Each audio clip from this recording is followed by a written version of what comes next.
Hey guys, welcome back to the podcast. My name's Em. If you don't know, now you know.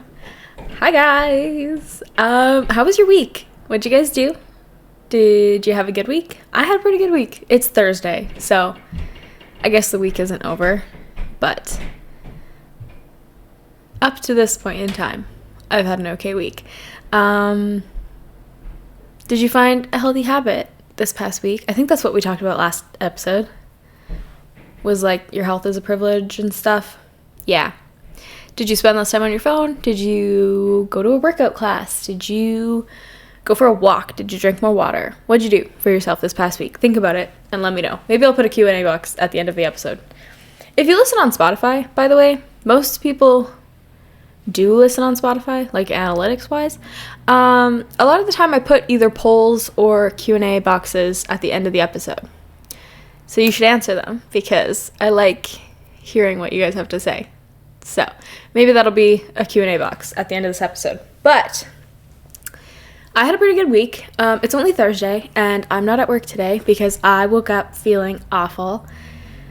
I have a horrific stomach ache and yeah. So I didn't go to work today, which I also want to it is such a privilege. I am so thankful for my job.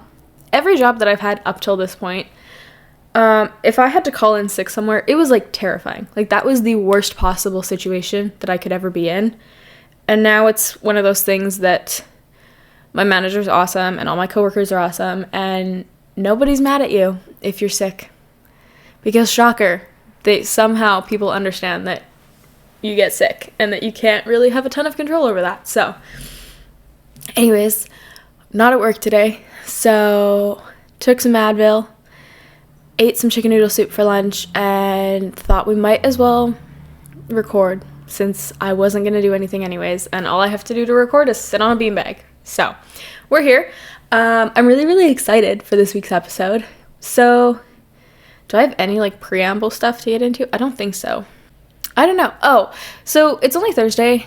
I am going to start trying to be, a week ahead with recording because I'm tired of feeling rushed every single weekend to try and get the episode up.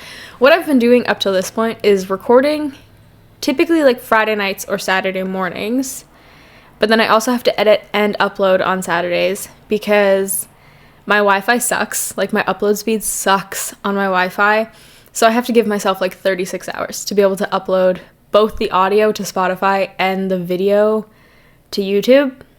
So I just don't want to feel stressed anymore. I don't want to feel I don't know.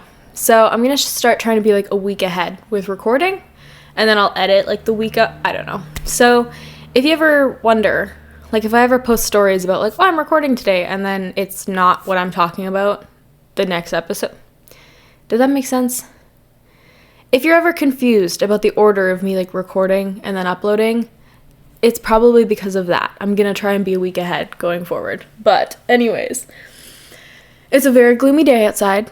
The sky is completely gray and has been for the last 2 days, but I can't complain because the weather's not been terrible and we haven't gotten more snow. So it's fine. I had really good workouts the last couple days. If anyone cares. I know some people care. I know a lot of people don't care, but if you care, I had good workouts. By the way, if you don't follow, I have a gym page, fitness page, health page, whatever you want to call it, on Instagram. It's ebf.it. So I'll link it in the description box or in the show notes. So you should go follow me because that's honestly where I'm most active. I never post on my main Instagram. And as we know, I don't post very often on the podcast's Instagram, but I'm trying to get better. So if you care about my day-to-day life and updates, go follow the gym page because I'm on stories there almost every day. So yeah, anyways, and that kind of ties into what we're going to talk about today. So I'm really, really excited for this week's episode. This is something that I've wanted to talk about for a really long time, probably since the start of the podcast, which I know I've said that about a couple things. I have a list in my phone of 40 plus podcast episode ideas that I've been making. I've been compiling this list for 2 years before I ever even had a podcast. So now we're just slowly working my way through, because some of them are like no longer relevant to what the podcast is about. It's, but it's fine. So I have so many things that I want to talk about, but I also want to get more like suggestions from you guys about what you want to hear. Because as much as I think it matters what I want to talk about, I think it also matters what you guys want to listen to. So go follow the podcast's Instagram. It's just Hey From M. I'm going to try and post more like question boxes on stories and stuff to get your insight about what you want to hear me talk about for 40 minutes, So today, what I want to talk about is the importance of wellness and the importance of fitness and how they have to exist together to be successful at all. Did that make any sense? Essentially, this has been like my whole premise for the last year, I guess, maybe, and kind of how I'm going about like my fitness and wellness and health journey. You have to have equal balance between your wellness and your fitness. They exist within one another and they have to exist simultaneously, otherwise neither of them is going to be successful. So let's break it down a little bit, because I think, especially for wellness is a topic and like a lifestyle and a journey, I guess you could say, that has blown, it's obviously been in media and on social media forever, but I think recently it's really blown up, and for a lot of people it has a really negative connotation, and that makes me really sad. So I thought we would kind of talk about what it's actually supposed to be, and also talk about where that negative idea comes from, I guess. So what is wellness? Wellness is the act of practicing healthy habits on a daily basis to attain better physical and mental health outcomes, so that instead of just surviving, you're thriving. Which that whole like don't survive, thrive thing has, at least on my For You page and on Instagram and stuff, that quote and that like mentality has been floating around so much recently. And I think it's a really good way to put it. So we'll get into that. So while originally wellness had a really positive meaning, lately the concept of wellness has become, like, so many people see it as really intimidating or almost toxic. And a lot of times it comes across as very pretentious. And there's reason behind that. So here's the thing. I'm going to touch on this later too. Wellness, at least what I felt wellness was growing up and what I know a lot of people felt it was, wellness always felt very reserved for like your rich females, and I'll get into why I say females later, but I wrote always seen as like a white stay-at-home mom who has Pilates classes in the morning, does juice cleanses and flat tummy teas. That for a long time is and has been what people associate wellness lifestyles and wellness journeys with, is like that stereotypical persona. Also want to preface, there's nothing wrong with people who fit that criteria. I'm just saying, for a long time, people thought that the idea of wellness and the idea of like living a very well-rounded life was reserved for that criteria of people. Cleanses, low toxic diets, reducing toxins in your body, like that type of thing, and curing illnesses are part of, I would say, like the dark side of wellness culture. So many people, which I didn't really know this because I hadn't really looked into it until I was making some notes this morning. Apparently, numerous people have been found to lie about having incurable diseases and illnesses that were like quote unquote healed by their wellness practices, but they were never sick. So there was a girl, I'll link all the stuff that I found down below. I'm not going to like super touch on it because I obviously like didn't do a ton of research into specific cases. There was this woman who claimed to have an incurable strain of cancer. And she, I believe, had a blog or something. Somehow she was like promoting these wellness products and this lifestyle that she says cured her cancer without traditional medicine. She never had cancer. But so many people bought into this idea that, oh, she cured her cancer with XYZ. It's obviously going to work for me because I don't want to, yeah. So that. I'll link articles and stuff down below about that specifically. So here's the thing. I think one of the reasons that wellness has blown up lately, I mean, it's always been popular. It's just, there's a whole new, with the prevalence of social media and how accessible content creators and influencers are, the influencers and content creators that like preach wellness or live a very like well-balanced life, it's very accessible for the normal person sitting at home to like see that content and understand what other people are doing. Whereas 20 years ago, yes, wellness existed and there was definitely people who were doing these types of wellness, quote unquote, like activities or using the products. It was not like the information was not nearly as attainable and not nearly as mass produced as it is now. So I think that a lot of people want to find a lifestyle or a routine that they can cling to give them hope about creating like a healthier lifestyle.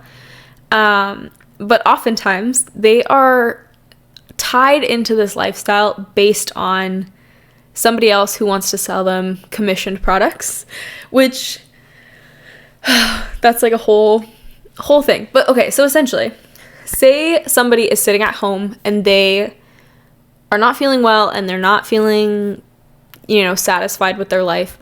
One of the most common lifestyle trends right now is wellness and balance and that whole industry. So I think people attach themselves to the idea of this because you see all these people on TikTok, on Instagram, on Pinterest that promote wellness. And a lot of them are, first of all, gorgeous.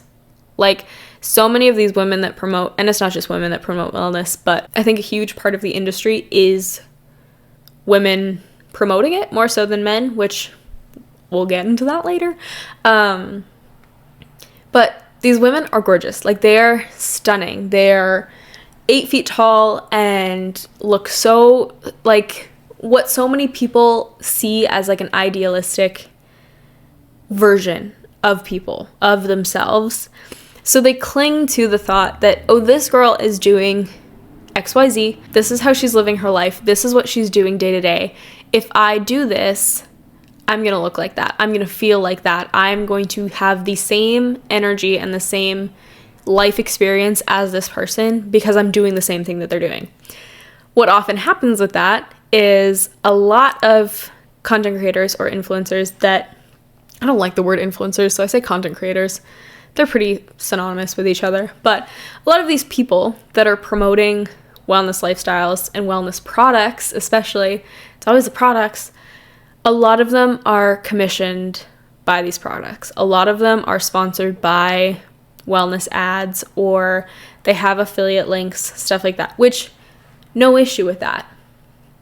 The issue comes when they are promoting products that are said to, give you this magical change in your life when they don't actually do that, and now you're just giving that creator money. If you don't know how affiliate links work, say you see a YouTuber or somebody that they will post like, what's an example? Like an Amazon storefront. People make money if you go and buy the products off of their storefront. A lot of them don't tell you that. A lot of people, like a lot of creators, are super, super honest and upfront, which they should be, about the fact that if you purchase, say, I don't know, they link a pair of pants on their Amazon storefront, or they link a greens powder, Bloom Nutrition. Don't buy green powders, guys. Anyways, they link these things, and then when you click on the link and you buy it through that link, you are supporting that creator financially. Totally fine, if disclosed. So, the issue comes with wellness products when these content creators are promoting a million different supplements or vitamins or tummy teas, or I know tummy teas don't really exist that much anymore. They were a big thing for a long time, but there's always a new, now it's greens powders. Green powders are the same thing as what tummy teas were. Like, they're the same concept of, here is a drink that's said to magically boost your health. It's not doing anything. And that's just, but take them if you want, but do your research. So creators are advertising and promoting all of these products, and then you have this person that's sitting at home that needs a new lifestyle. You don't need, but you know what I mean. They want a change. They want a new lifestyle. They see this creator and they think, this person is promoting all of these products. Obviously, it's for a reason. I'm going to buy all of these. So then after you buy these all and you've now supported that creator and your life isn't drastically changed, you're like, wow, that was a waste of money. Anyways, that's that. Moving on. So for most people, there is always a desire to be healthier or fitter or eat cleaner or just live cleaner and feel better. And the amount of money that is I think maybe this is wrong. Don't quote me. I'm pretty sure that the wellness industry, like globally, is worth like $4.5 billion or something. Like an insane amount of money that this industry is worth, which, again, shouldn't frustrate me. It frustrates me when people feel the need to spend all of this money on these like wellness products that don't really do a whole lot. But yeah, so this is not a problem for uber wealthy people who are promoting the practices and the lifestyles, but for the average person at home expecting wellness cleanses and like ginger shots to cure their health issues and revolutionize their life, so many people dump money and time and months, if not years of their life into trying to create this lifestyle that is not sustainable, because the people that they are receiving their information from and the people that are promoting it aren't actually practicing it, you know? So that's like the negative side of the whole wellness industry. And I'm not saying that wellness itself is a bad thing, because it's not. I think that the materialization, is that a word? Materialization. The fact that it's now become an industry where people can make so much money by promoting products that don't actually need to exist, that's my issue with it. That's my concern with that side of it. So moving on. So the best way to actually practice wellness or like have a well-balanced lifestyle, I guess, is by prioritizing. There's 5 basic principles of wellness. So that's going to be sleep and nutrition, exercise, habits, and self-care. Different websites and different places like label these slightly different, but that's the general premise of like the 5 criteria that are most important when it comes to trying to practice wellness. While it's important to prioritize these practices, the most important thing about wellness and the main principle and the whole point and intention of wellness is by learning and practicing balance in your life. That's the whole point. That is what is most important. A wellness journey can really, really help, avoid burnout and allow you to spend more time with yourself and with your friends, more intentional time with yourself. It can help you adopt a slower paced life, which so many people need right now and so many people want. And it can also really help you prioritize your mental health and your happiness. If you are wanting to, start practicing wellness, and I say practicing wellness because it's one of those things that is it's a lifelong commitment to yourself. It's not something that you can, nobody can, master wellness. It's not something that you can just achieve. One day you wake up and you're like, I have earned this badge of wellness. That's not what it is. It is something that you actively have to practice every day, every week, every month of your life. And that's a good thing, because again, your health and your mental health is a privilege. Go listen to last week's episode. Doing something daily and weekly and monthly and yearly, committing to yourself and your future, is really important, and that's really cool. So if you are wanting to practice wellness and you do want to see content creators or influencers, celebrities, whoever will help inspire you to do it, it's really, really important to ensure that the creators that you're following during your wellness journey have positive intentions, which I know it's hard to always determine if a creator actually has positive intentions. More so, I just mean make sure that they're not simply trying to make money and sell you all of this endless list of products. Because again, your 5 principles: sleep. Most of the time, you don't need a ton of products to help with your sleep health.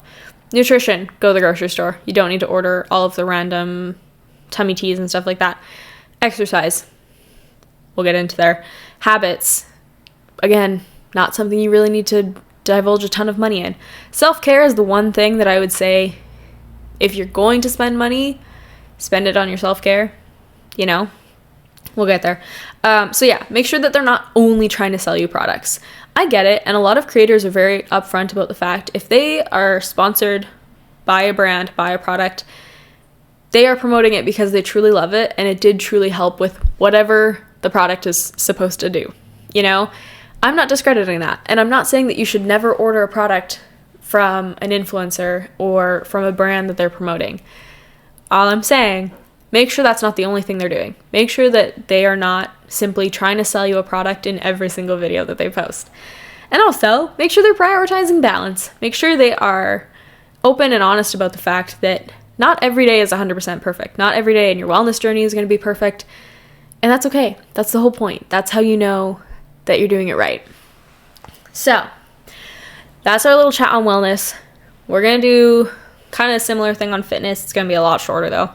And then we'll touch on why I think they need to exist together. So, fitness is a broad term that means something a little different to each person, same with wellness, but it typically refers to your own optimal health and well-being. Optimal health and well-being is going to look very, very different for each person. And that's like, it is going to look so insanely different person to person. So for example, like my dad's ideal fitness routine looks very different from mine and is probably always going to look different from mine. Just like mine is going to look a lot different from a competitive athlete at the top of their field. Just like theirs is going to look drastically different from somebody who has never stepped foot in a gym, never done a workout, never stepped foot into the fitness industry. So all of those people, my dad, myself, the athlete, you know, the person who's never, all of those people have a space in the fitness industry or lifestyle. Their ideal health routine, their like optimal health is going to look so insanely different from one to another. And that's okay. But that does make it a little bit overwhelming to figure out what exactly is going to benefit you. So, similar to wellness, fitness can have kind of an ugly side.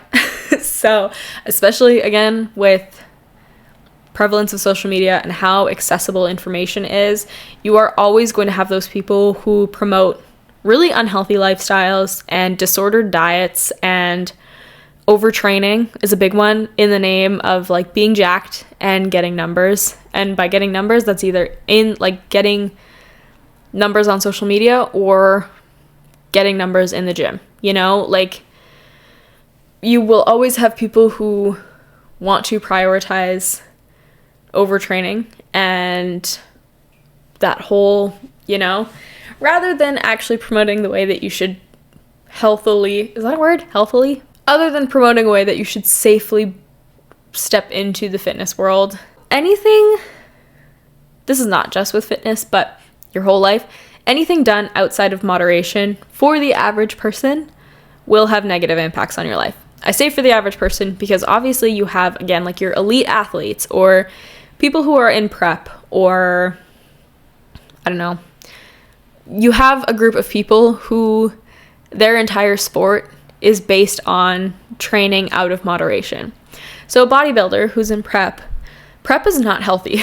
Nobody who's ever gone through prep will tell you that it is a healthy thing physically or mentally. It is exhausting, it is terrifying, it can be really, really overwhelming, and it can really fuck with your head.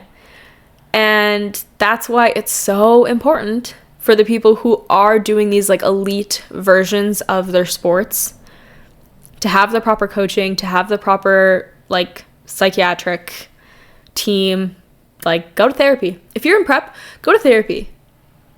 Just saying. Honestly, everybody go to therapy. I think everybody should go to therapy. Therapy should be free, first of all.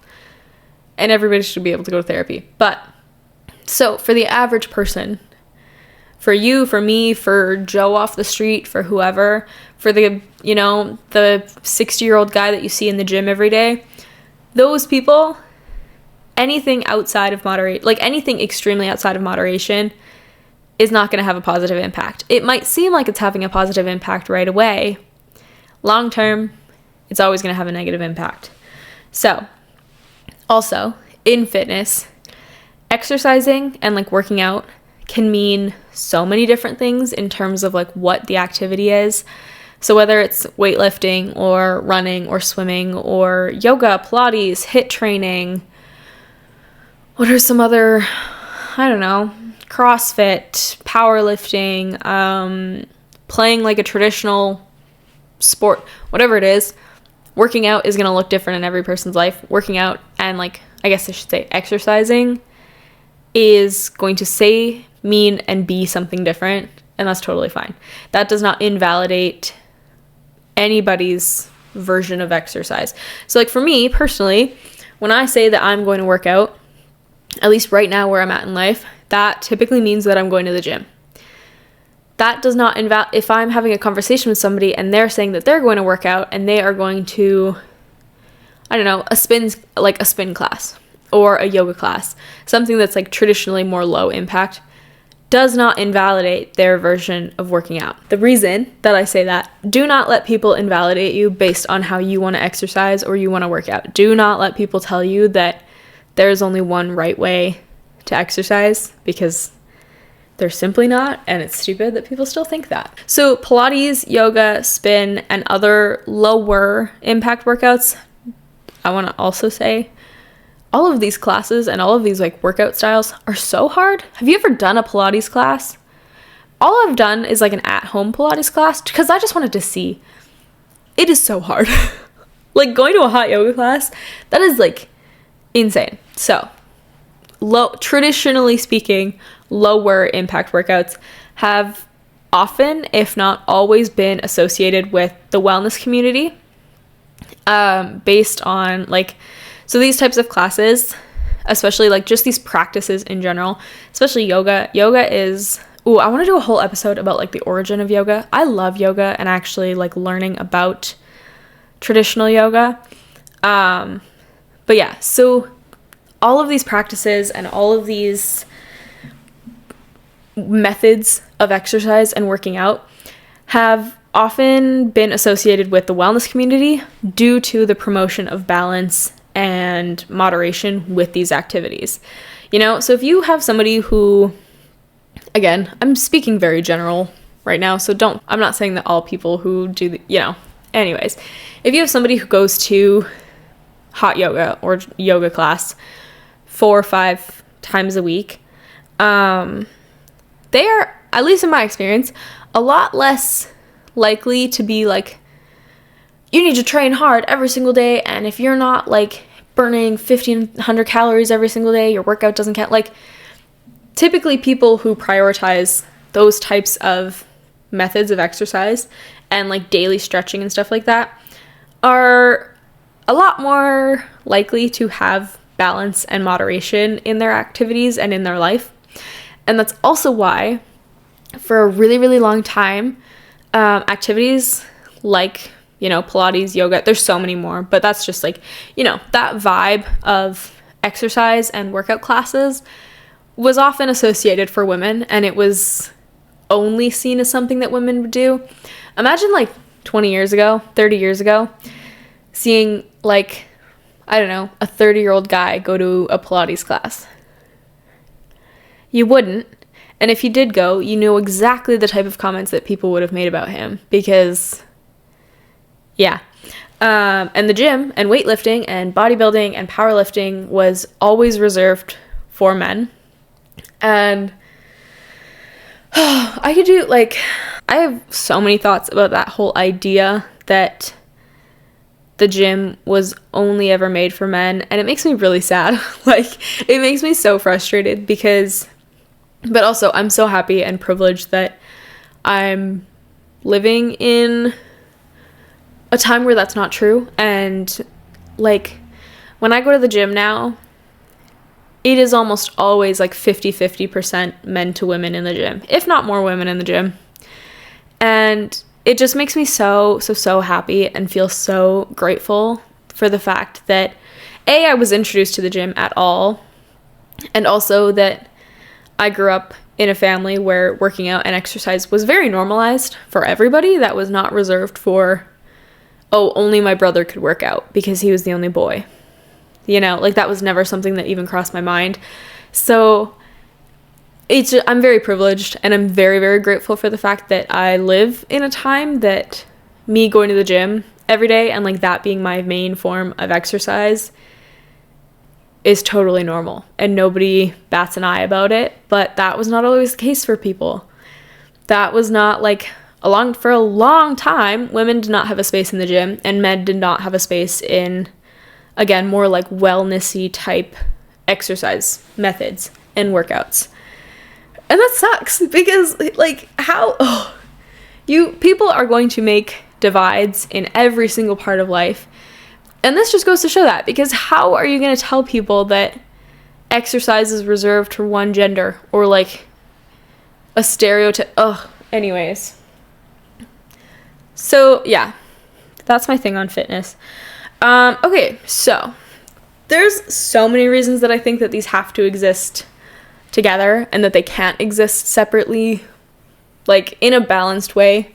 These can't exist on their own without aspects of the other. Both fitness and wellness are so incredibly important for your health routine. Like, there's parts of both of them that are crucial to living a healthy life and feeling healthy and feeling, satisfied with your life. To truly live like a balanced life, which I know is what so many people are shooting for right now, and that's awesome, because I think it's really important to prioritize balance in your life. So both fitness and wellness are incredibly important parts of your health routine and having like a healthy lifestyle, and to live like a truly balanced life, which so many people are prioritizing. And I see so many more people talking about the need for balance in your life, which is so awesome. So many people for so long were in this mind space of, if I'm going to do something, I need to commit 100%, and I need to like not take my foot off the gas for X amount of time until I see my results that I want. Not how it works. So to live a balanced life, you have to prioritize both. One cannot exist without the other and truly be beneficial in your life. You need aspects of both to feel fulfilled and have like a very satisfying life health-wise.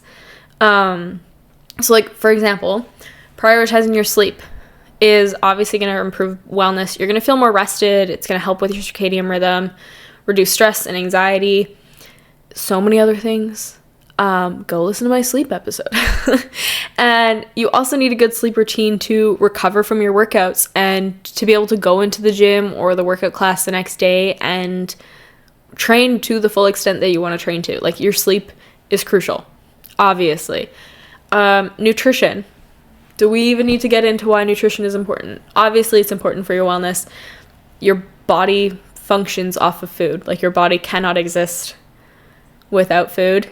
And if you're going to the gym, if you're swimming, if you're a runner, if you're a dancer, if you are doing any form of exercise, what you're eating and how you're eating is so crucial to actually seeing progress in your training. We'll do a whole nutrition episode one day, maybe. I'm not a nutritionist, I want to preface, but a balance between like having low impact and high impact, or like low intensity, high intensity training, is going to allow you to strengthen your body and your heart, which, train your heart, guys. Do your cardio. Whatever that looks like, do your cardio, because so many people still have this vendetta against doing cardio, and your heart is going to hate you. So, like, this allows you to have longevity in your life and feel really, really strong for a lot longer. And I think that's really important. You know how many old people, like, have no muscle and have lost all strength and mobility and all of this? You can help reduce that. Like, you can help allow yourself to feel strong and mobile and able to live your life for longer by taking care of yourself now. Developing healthy habits benefits obviously like all aspects of your life, such as like a night and a morning routine. Go listen to my night routine episode. Me just self-plugging like this whole episode. But yeah, so night and morning routines, journaling, daily steps, daily workouts, stretching, supplements and vitamins, your water intake, and so many other things. The habits that you create in your life now are the habits that you will be able to sustain long term. And that's what's important. Don't be dehydrated. Take your vitamins. I don't know, create a good sleep hygiene. Like, all of these things, all of these habits are crucial to your ability to have a really strong fitness journey and also have a really strong wellness journey. Self-care. Self-care can mean so many different things to so many different people. For some people, it is exercising. So for some people, like, that's your daily self-care, is going to the gym. Self-care also means taking your rest days. Give your body time to break. Like, give your body time to repair itself.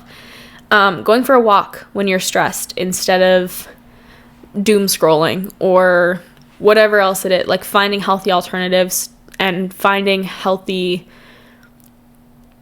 I want to say manifestations, that's not right, but finding healthy ways to deal with your stress instead of letting it absorb your body. Prioritizing time with yourself. Find time to create intentional time with yourself. Goes along really well with journaling.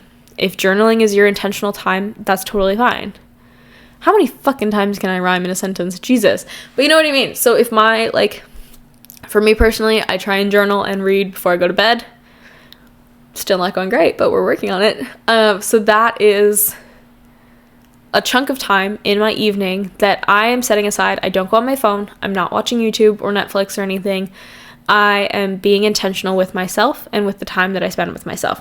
Stuff like that. So yeah, self-care is important. Self-care allows you to feel fulfilled in your fitness and in your wellness. It can be so difficult to learn how to live a balanced life. Like, it can be really, really tricky, especially due to the notion that for so long, people thought that you couldn't have a really active fitness lifestyle and also have a wellness lifestyle. Like, people thought for so long that those things did not exist in the same space and in the same person, and that you had to fit into one category and not the other. Simply not true. Like, people are dumb, because that's simply not true.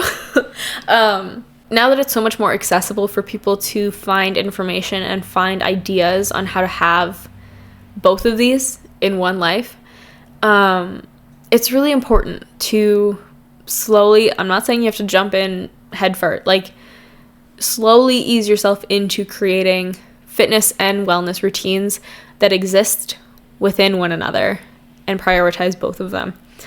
And like, finding little ways in your day-to-day life that can make time for both your fitness and your wellness, and like your habits for these, can allow you to feel so much more accomplished and balanced in your life, and you can really reduce the stress that comes along with overexerting yourself in one part of your life. So if I have a bad habit of this. I'm still working on balancing my life. I, for a long time, had a really bad habit of, I would go one way or the other. It was like fitness and wellness was this spectrum, and I didn't know how to exist in the middle. I didn't know how to have a very healthy balance. So I would go where a couple months I was like only in my fitness lifestyle. All I cared about was the gym and working out and strength training, and I was overexerting myself and I was overtraining and I wasn't taking rest days. And then I would jump to the other side of the spectrum where I was just focused on like my traditional wellness care. So then I wasn't prioritizing the gym at all. I wasn't exercising. Like, it took me a long time to find a place that I could exist happily in the middle, where both parts of my life had equal balance and had equal priority. And there's still some weeks where I definitely prioritize one over the other, but it's all about balance. That's the whole point, is finding a balance and being able to recognize that, hey, maybe I'm doing too much of this and not enough of this. So I need to find a better way to create both in the same day, you know? Does that make any sense? I don't know. I think it's just really important for people to understand that your fitness and your like exercising and taking care of your body physically is so important, and taking care of yourself mentally and wellness habits and creating like a wellness type lifestyle is also incredibly important. Both of these things need to exist in your life if you want to feel balanced and accomplished and what's another good word? I don't know, just like fulfilled in your life and not feel like, again, you are overexerting yourself or one part of your life is taking over and it's not allowing space for any other, for anything else. You can have all the things. You can do all of the things. And that's really cool. But you have to make sure that you are being intentional and you are prioritizing both of these aspects of your life. So that's all I've got for this week. I feel like that was a longer episode than I intended, but it is something that I think is really important, especially now that I'm personally doing a lot better with balancing, especially like the wellness-y side of things. It's becoming more important for me to talk about and help other people find balance in their life with this type of thing and not feel overwhelmed by all of the things that they're seeing and all of the people that are talking about buy this product, whatever. I can't tell you what to buy and what not to buy. All I can tell you is make sure that the people that you are allowing, I think I kind of said this last week too, make sure that the people that are influencing your life, whether that be whatever social platform or the people in your real life, make sure that they have the right intentions and make sure that the lifestyle that they are living is actually true and that it is something that you think you can do long term and is sustainable for you. Don't feel like you have to buy into every little trend and whatnot because, again, this is something that you have to do lifelong. These practices, both fitness and wellness, they are practices. You have to practice this for the rest of your life. You have to commit yourself to this forever. And that can be a lot. So make sure that the things you're doing now are going to be sustainable for you to do for the next 60, 70, 80 years because you deserve that. So that's all I got. I don't know. What's your Monday mantra? I don't know. Maybe I'll do some question boxes over the week on your opinions on like fitness trends and wellness trends and how you create balance and whatnot. I think that would be fun to see. But yeah, I don't know. Thank you so much for listening, guys. If you listened all the way through, this was a very long episode. So thank you so much for that. Go leave a like, leave a comment, leave a review, whatever it is that you do. It really doesn't make a big difference for you guys. You won't notice any difference. I notice a huge difference. So do that. If you listen on Spotify, there will be the Q&A, either the Q&A or the poll at the very end. Go do that. And hey guys, by the way, we are on YouTube. I know I've mentioned it every episode, but you guys should go subscribe to the YouTube. Even if you don't watch on YouTube, just like go log in and subscribe anyways. But you don't have to watch. I would love if you watched. Don't feel like you need to. Yeah, I don't know. I'll have all the links and I'll link some articles and stuff down below about the stuff that we talked about today. And thank you so much for being here, guys. I am so grateful for you. I'm so grateful that you guys keep coming back and listening each week.